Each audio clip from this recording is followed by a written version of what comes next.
Assalamualaikum warahmatullahi wabarakatuh. Selamat pagi, siang, sore ataupun malam.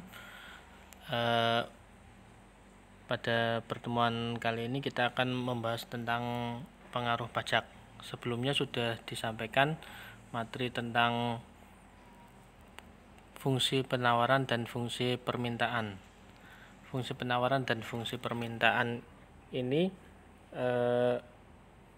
belum ada pengaruh dari pajak, sehingga suatu produsen nantinya jika ada kewajiban membayar pajak kepada pemerintah, maka dia terpaksanya harus menaikkan harga barang, sehingga jika harga barangnya dinaikkan, kurva penawarannya pun akan berubah.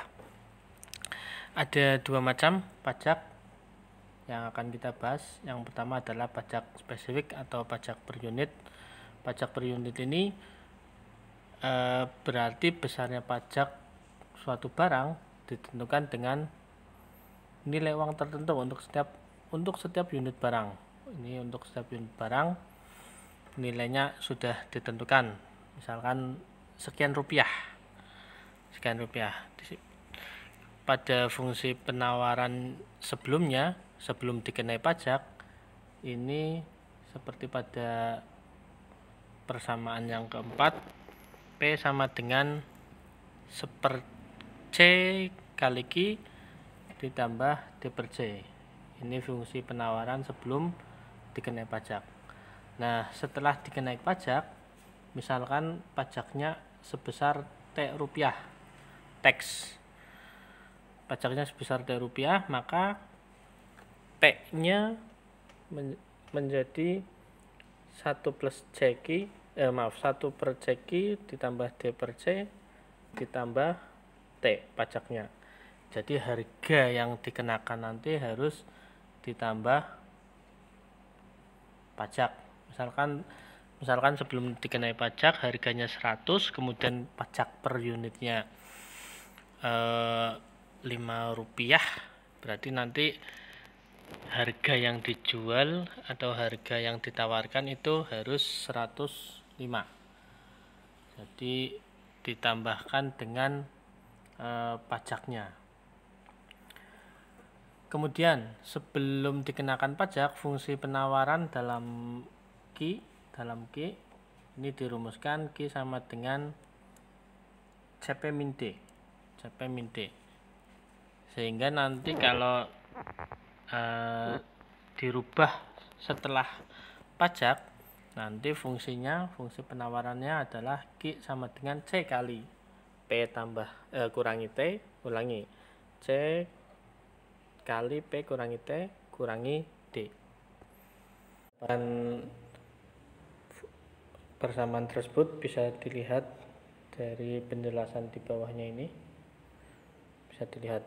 Kemudian berikutnya bahwa pajak tersebut itu nantinya akan dialihkan kepada konsumen oleh produsen, akan dialihkan kepada konsumen pajak yang dari pemerintah tadi, sehingga nanti dari total pajak yang diminta atau dipungut oleh pemerintah, sebagian dialihkan ke konsumen, kemudian sebagian dibayar oleh produsen. Jadi nanti ada kenaikan harga. Nah, kenaikan harga tersebut, pajak yang ditanggung konsumen tersebut bisa dilihat persamaannya adalah TK sama dengan P aksen E dikurangi P aksen, di mana P aksen E adalah harga keseimbangan setelah ada pajak dikurangi harga sebelum pajak. Jadi nanti selisihnya itu adalah pajak yang ditanggung oleh konsumen. Sedangkan yang ditanggung oleh produsen, ya nanti tinggal mengurangkan saja dari total pajak yang dikenakan pemerintah. Pajak yang dikenakan pemerintah adalah T. Nanti T dikurangi TK, dikurangi pajak konsumen. Jadi sisanya ditanggung oleh produsen. Kemudian total pajak yang diterima oleh pemerintah nanti persamaannya T besar. Ini total pajak yang akan diterima pemerintah. Tinggal nanti ya pajaknya dikalikan dengan banyaknya barang atau Q aksen E. Jadi kuantitas keseimbangan setelah dikenakan pajak. Kuantitasnya dikalikan pajaknya. Jadi nanti itu adalah total pajak yang diterima oleh pemerintah. Ya, berikut ini adalah grafiknya. Grafik permintaannya ini tetap turun. Ini grafik permintaan. Kemudian grafik penawarannya awalnya adalah yang berada di bawah yang ini awalnya grafik penawaran sebelum dikenakan pajak. Setelah dikenakan pajak, grafiknya akan berbeda. Ini grafik penawaran setelah dikenakan pajak, sehingga titik keseimbangan pasarnya pun berubah. Titik keseimbangan pasar tadinya di sini, kemudian bergerak naik ke sana. Di sini nanti ada P aksen E atau harga keseimbangan setelah dikenakan pajak, dan juga ada Q aksen E atau harga kuantitas keseimbangan setelah dikenakan pajak. Perlu diperhatikan bahwa kurva atau grafik penawaran sebelum dan sesudah pajak untuk pajak per unit gambarnya selalu sejajar. Nanti untuk yang persentase grafiknya tidak sejajar kurva penawarannya. Kita coba untuk contoh kasus. Misalkan di sini suatu barang mempunyai fungsi permintaan QD sama dengan min 2P tambah 100, sedangkan penawarnya QS sama dengan 3P min 120.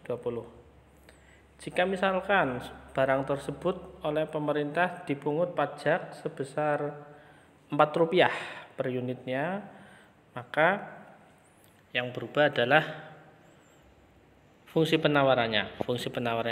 Sebenarnya tinggal mudah saja sebenarnya. Jadi penawaran sebelum pajak QS sama dengan 3P min 120 ini, kita rubah P-nya menjadi P min 4. Kenapa P min 4? Karena pajak yang diminta oleh pemerintah adalah Rp4 per unit. Nih. Jadi 3P ini P-nya diganti dengan P min 4. Sehingga Q aksen S-nya sama dengan, ini tinggal dikali saja, 3P min 12 min 120, atau Q aksen S sama dengan 3P min 132. Sudah, itu fungsi penawarannya. Ya, berikutnya untuk keseimbangan pasar seperti yang sebelumnya, kita sama dengankan QD dengan QS. Tapi kali ini QS-nya adalah QS setelah dikena pajak. Itu harusnya Q aksen S ya. Sudah diketahui dalam contoh soal sebelumnya. Di sini sudah diketahui QS awalnya ini, QD awalnya sana min 2P plus 100. Kemudian sudah dihitung Q aksen S-nya ini 3P min 132. Sehingga keseimbangan pasarnya QD sama dengan Q aksen S, harusnya itu ya. bawahnya adalah min 2P plus 100 sama dengan 3P min 132.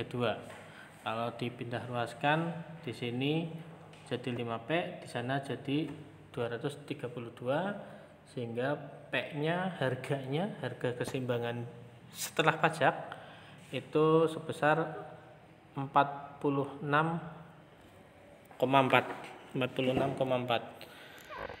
Berikutnya, karena P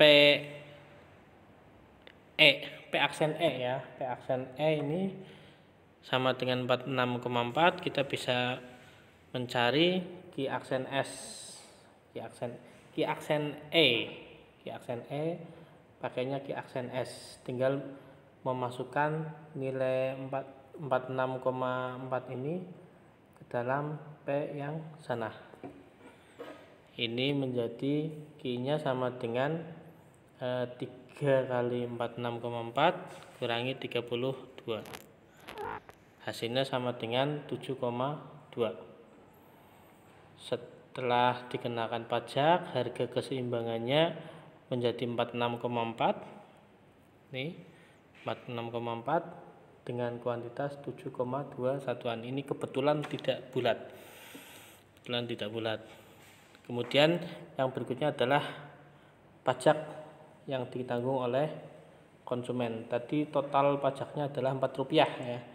Rp4. Pajak yang ditanggung konsumen itu didapatkan dari harga setelah dikenakan pajak dikurangi harga sebelum pajak. Di sini 46,4 dikurangkan dengan 44. 44 ini pada materi sebelumnya sudah dijelaskan bahwa titik keseimbangan untuk soal tersebut adalah Rp44. Kemudian hasilnya sama dengan 2,4. Sekali lagi, Rp44 ini harga keseimbangan sebelum pajak itu didapatkan dari menghitung QD sama dengan QS, tapi pakainya QS sebelum pajak. Nah, ini didapat 2,4. Itu adalah pajak yang ditanggung oleh konsumen. Pajak yang ditanggung oleh konsumen sebesar 2,4.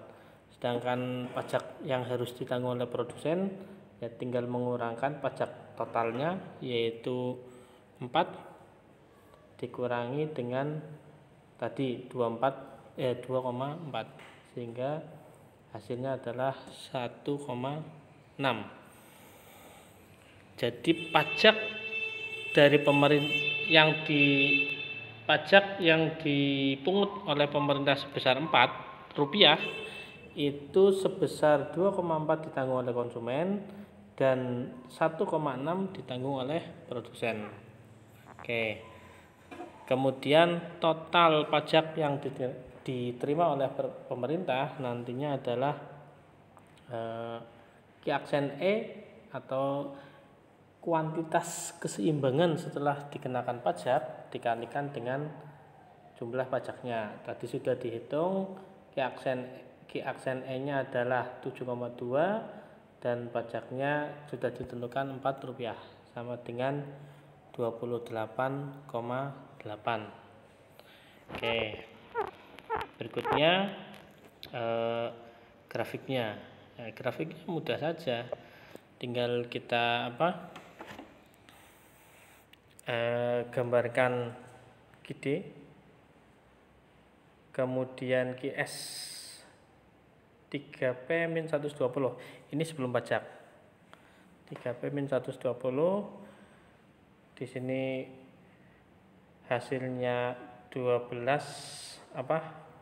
equilibriumnya atau keseimbangan pasarnya adalah 12. Kemudian dengan harga 44. Ini di contoh sebelumnya pada modul ini sudah ada perhitungan ini. Kemudian kalau dibuat grafik baru nanti ada Q aksen S.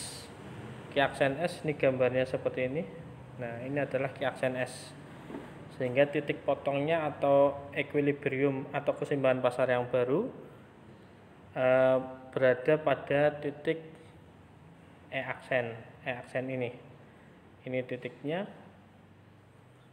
titiknya dengan P-nya 7,2, Q-nya 7,2 dan P-nya sama dengan 46,4 sesuai perhitungan tadi. Ini adalah grafik dari keseimbangan pasar setelah dikenakan pajak. Oke, itu saja materi kali ini. Untuk pertemuan berikutnya nanti yang kedua adalah pajak proporsional atau prosentase. Nanti pembahasannya di video yang berikutnya. Terima kasih, silakan dipelajari ulang sehingga bisa memahami materi ini. Terima kasih. Assalamualaikum warahmatullahi wabarakatuh.